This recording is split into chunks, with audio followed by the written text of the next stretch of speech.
মহাপ্রভু বাড়ির ঠিক বাঁদিকে সিদ্ধ চৈতন্য বাবাজি মহারাজ, যিনি গৌরের সঙ্গে কথা বলেন। প্রতিদিন রাত্রে তার ঘরে মেয়ের গলা পাওয়া যায়।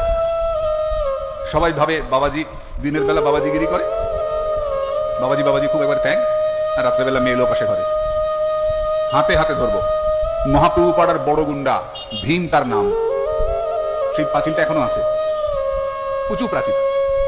রাত্রেবেলা উঁচু প্রাচীর টপকে ভেতরে পড়েছে। ভেতরে পড়ে দেখছে সিদ্ধ বাবার দরজাটা ভেজানো, ভেতরে আলো জ্বলছে, মেয়ে লোকের গলা।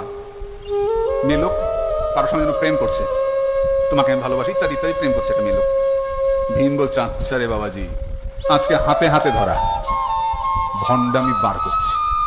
ভীম গিয়েই দরজায় দম করে লাথি, আর লাথি দিতেই দরজা খুলে গেছে। খুলতেই দেখছে ভীম সিদ্ধ বাবা তার আসনে বসে আছেন সমাধিস্থ, শরীর থেকে জ্যোতি বেরোচ্ছে, আর তার গলা থেকে ওই মেয়ে লোকের গলা বেরিয়ে আসছে। তিনি নদিয়া নাগরীর ভজন করতেন, মহাপ্রভুকে স্বামী চিন্তা করতেন, নিজেকে মহাপ্রভুর প্রেমিকা চিন্তা করতেন। আমার সাধন হলো সারা, আমার ভজন হলো সারা, নদের চাঁদের কান্তা আমি কান্ত আমার গোরা, সিদ্ধ বাবার বাণী।